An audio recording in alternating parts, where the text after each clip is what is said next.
Hola, vamos a hablar de la explicación metafísica de la realidad. ¿Qué significa eso de metafísica? ¿Qué significa eso de la realidad? ¿Cómo es?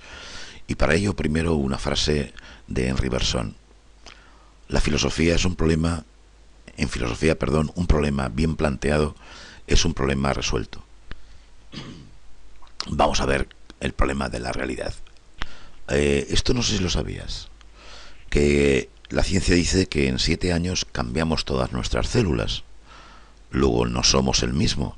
Si esto es así, ¿cómo es posible que con los años cambie yo completamente y paradójicamente siga siendo la misma persona? De esto se encarga la metafísica. ¿Qué es lo que hace que yo siga siendo yo? ¿O qué es lo que hace que aquello siga siendo aquello y no sea otra cosa si ha habido un cambio? ¿Dónde aparece el término? ¿Cómo aparece? Bueno, este término de metafísica lo acuñó Andrónico de Rodas, y dice la leyenda que este señor, cuando se puso a ordenar los libros de Aristóteles, encontró obras que para él eran inclasificables, es decir, que no trataban ni de filosofía natural, ni de lógica, ni de ética, ni de estética. Entonces, lo que hizo es que las colocó detrás de las obras de física, de los libros que hablaban de la realidad. Physis, el estudio de la realidad, que puede ser conocida por observación y experiencia, lo material, y metafísica, lo que estaba más allá. De hecho, él los llamó más allá de la física, o en griego ta meta ta físique, es decir, lo que está más allá de lo material.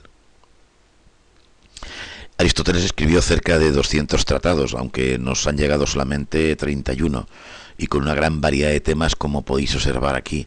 Él habla sobre la cosmología, habla sobre la metafísica, habla sobre física, habla sobre ética, no se deja prácticamente ningún tema, habla también sobre política. Vamos a ver que la metafísica, ¿de qué se encarga? A ver, lo hemos dicho, es aquello que está más allá de la física, de la realidad, por tanto, material o natural, y es el saber de la realidad en sentido más amplio que lo hace la ciencia. No estamos quitándole aquí categoría a la ciencia, sino que intentaremos aclararlo un poco en los distintos apartados a qué nos estamos refiriendo. Tratar del ser se ocupa de esclarecer qué significa ser. Sabemos que es una parte de la filosofía y que se ocupa de cuestiones que tienen que ver el ser, independientemente de cómo sea ese ser. ¿De qué vamos a tratar, por tanto? Vamos a tratar de la relación que hay entre varios aspectos. El sentido restrictivo y amplio del ser, entre apariencia y realidad. Cuando hablamos de sentido restrictivo y sentido amplio, es decir, ¿qué significa cuando utilizamos la palabra ser? ¿Qué significa cuando la utilizamos en sentido restrictivo y en sentido amplio? ¿A qué nos estamos refiriendo? También vamos a ver temas como la nada, si existe, si no existe, y luego qué es el espiritualismo, qué es el materialismo y sus distintos inconvenientes.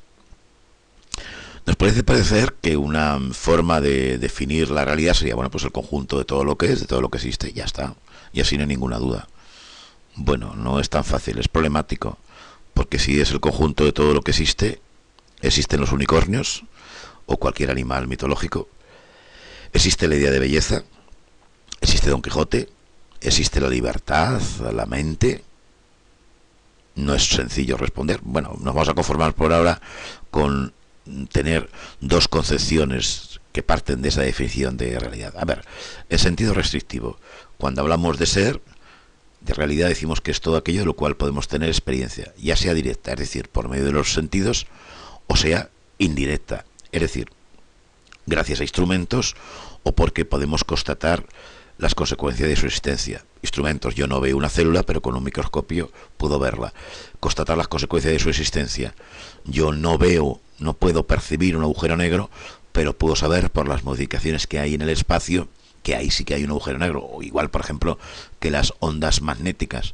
Yo no siento las ondas de un imán, pero por el efecto que produce en unas limaduras de hierro, puedo saber que ahí hay una fuerza.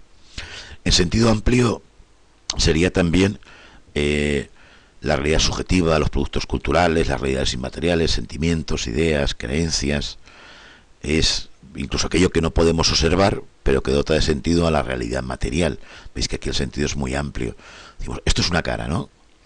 Bueno, sí, pero en realidad si yo lo analizo es un conjunto de manos que forman una cara. Ahí está el problema de la realidad. Lo que sería incorrecto con estos dos sentidos es decir que la física, la ciencia, se centra en la realidad material, en la realidad física, y que la metafísica es la realidad inmaterial o espiritual. No, no es así. De lo que estamos hablando es que hay una realidad muy amplia. De esa realidad muy amplia se encarga la metafísica, y de aquello que es observable es de lo que se encarga la física. Y a ello es lo que se concreta, ¿no? Por tanto, dicho de otra forma, pero es equivalente, es decir, sabemos que la metafísica se encarga del ser, ¿vale? La parte de la filosofía se ocupa del ser. Y es un saber que es más global por una parte y al mismo tiempo más ambicioso que la ciencia. Y como digo, no le estamos quitando valor. La ciencia se encarga de lo que es observable, la metafísica también se encarga de lo que es observable. Pero la metafísica además se encarga de aquello que no es observable. Trata de aspectos de realidad que están fuera del ámbito científico. Por tanto, ¿qué relación hay entre lo no observable y la ciencia? Lógicamente no hay ninguna. No puede haberla. La metafísica, repito, se ocupa de esclarecer qué significa el ser, independientemente de los modos de ser que se nos presenten. Vale, vamos a ver. Vamos a ver qué dice Aristóteles sobre la metafísica, por si nos puede aclarar. Hay una ciencia que estudia el ser en tanto que ser y lo que es y lo que le es propio. Esta ciencia es diferente de todas las ciencias particulares, porque ninguna de ellas estudia en general el ser, en tanto que es, sino únicamente una parte del mismo. Esto lo dice en el libro cuarto de Metafísica. Por tanto, para Aristóteles, la metafísica es una ciencia, en sus palabras. Hoy no lo emplearíamos así, hoy diríamos un saber, porque ciencia hoy lo entendemos en otro sentido. Es una ciencia que es distinta de las ciencias particulares.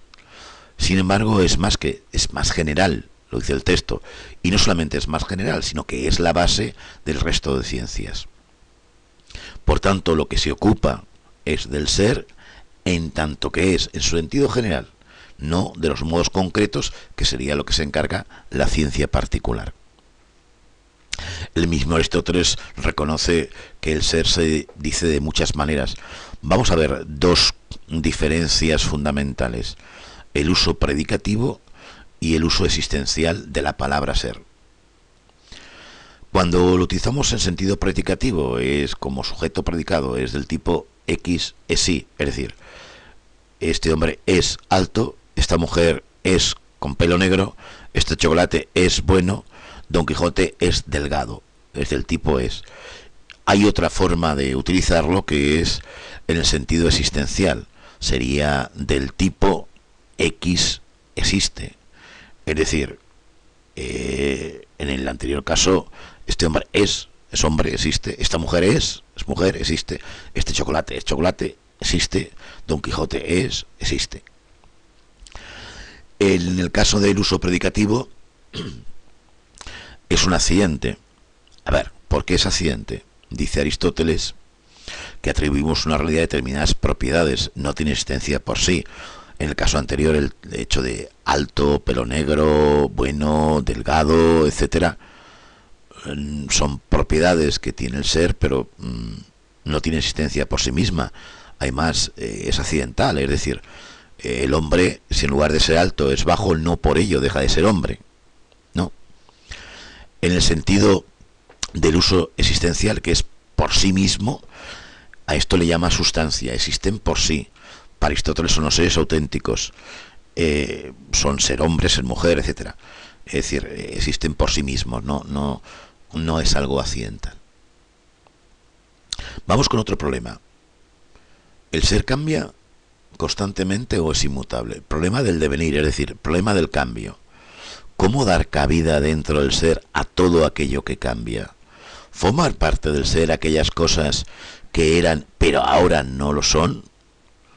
Problema. el fluir del tiempo y al mismo tiempo este fluir del tiempo los cambios que genera. Esto es un problema que desde la antigüedad lleva locos a los filósofos. Los dos primeros que se lo plantean, aquí tenéis un cuadro de Atenas de Rafael Sanzio y vamos a ver porque están ahí dibujados. Heráclito de Éfeso dice: el ser es devenir eterno, cambio constante.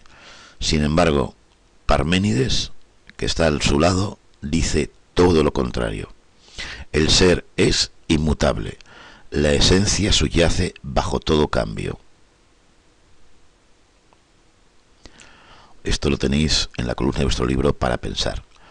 Dicho de otra forma, dicho con palabras de ellos, ya lo hemos visto. Heráclito de Éfeso dice que el ser es el devenir eterno y Parménides que el ser es inmutable. ¿Cómo lo dicen ellos? Heráclito dice: en los mismos ríos entramos y no entramos, pues somos y no somos los mismos. A ver, el río no es el mismo río, ha cambiado, ha fluido. Y el bañista también ha cambiado, no es el mismo que hace 5 años, bueno, no es el mismo que hace un minuto. Se basa en la idea de lo que se llama pantarrei, todo fluye. Luego el ser lo constituye el cambio, el devenir eterno. Sin embargo, Parménides dice todo lo contrario: no puedo pensar ni decir lo que no es. De lo que no es no puede surgir algo que es. Es decir, el río es el mismo o no sería río, sería otra cosa.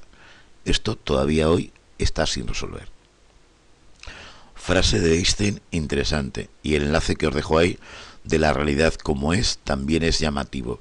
Si queréis volver a él, si no, al final lo ponemos y podéis ir tranquilamente a este enlace. Es bastante crítico, lo aviso. Otra afirmación también interesante de este cómico estadounidense que se llevó varios premios y que hacía una forma de teatro interesante, lo que hoy llamaríamos monólogos, aunque no es exactamente igual, es más interactuar con los espectadores, pero la frase es importante. A ver, problema, ¿cómo es la realidad? ¿La realidad es como la percibimos nosotros, los seres humanos, o es como la perciben los animales? Es, por ejemplo, como la capta un murciélago, que capta el eco de sus chillidos de alta frecuencia. Es como la percibe una mosca, que tiene ojos compuestos por miles de lentes individuales, que son capaces sus ojos de detectar la polarización de la luz que nosotros no somos capaces, espectros luminosos que nunca veremos los seres humanos, que es capaz de reconocer el ligero movimiento en un espectro completo de 360 grados. Seguramente la representación de la realidad que tiene la mosca, el murciélago y que tenemos nosotros no son la misma. Vale, pues está claro, la realidad no es como la percibimos nosotros, vale, y tampoco lo es como la perciben los seres vivos, como es la realidad. A ver, nos hemos puesto de acuerdo en que la realidad es la misma para todos los casos, pero lo que cambia es la percepción. Por tanto, distinguimos entre realidad y entre apariencia. Llamamos realidad a los seres y objetos que tienen existencia por sí mismo, independientemente de quién los perciba, y apariencia a cómo se nos manifiesta o cómo se manifiesta a cada sujeto. Problema: ¿qué relación hay entre realidad y apariencia? Esta controversia no está resuelta, porque hay quien dice: la apariencia es una representación de la realidad, por tanto me acerca a ella. Si yo introduzco un bolígrafo en un vaso de agua, lo veo partido. Sé que no es así, pero esa es la única realidad que tengo, porque a partir de ahí yo puedo saber qué es. Luego es un acercamiento.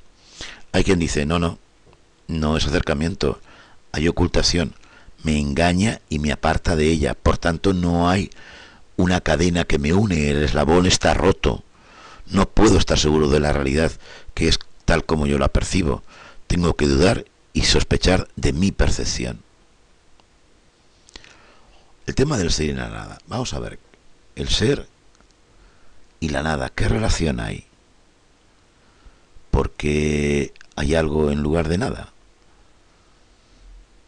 ¿A qué nos referimos cuando decimos nada? Vamos a ver, ¿qué es? Bueno, parece que corresponde a la negación del ser, al no ser. Tenemos claro que el ser es lo que existe, la realidad, ¿vale? Y la nada sería la negación del ser, lo que no es, lo que no existe, lo que no tiene realidad. Problema: ¿cómo puedo decir algo que no es? Vamos, ¿cómo puedo decir nada? ¿Por qué? Porque en el momento que yo la digo, de algún modo tiene que tener algún tipo de existencia. Luego, la tachadura desaparece, es algún tipo de ser. Es decir, ¿cómo podemos decir ni siquiera nombrar nada si no es nada? No es una rayada. Hay dos posturas, dos concepciones. Una dice, a ver, la nada es una pseudoidea, es decir, parece una idea pero no lo es un sucedáneo de idea, no es una idea. Y otros dicen, es un término lógico. ¿Cómo lo explican? Riverson. A ver, la nada es un término sin significado. No puedo ni imaginarla ni pensarla. No se podría imaginar una nada sin darse cuenta, al menos confusamente, de que se la imagina. Es decir, de que se actúa, se piensa y por tanto aún subsiste algo. Si subsiste algo, deja de ser nada. Por tanto, es una pseudoidea. Los que afirman que es un término lógico, es una estructura lógica pero vacía de contenido, pero es, por ejemplo, el conjunto vacío no tiene ningún elemento, pero es un término lógico. El cero no tiene ningún elemento, pero es un término lógico. Luego es simplemente un término lógico, no es más. Y os dejo esta foto para que os deis cuenta de algo de realidad o no realidad. Que disfrutéis.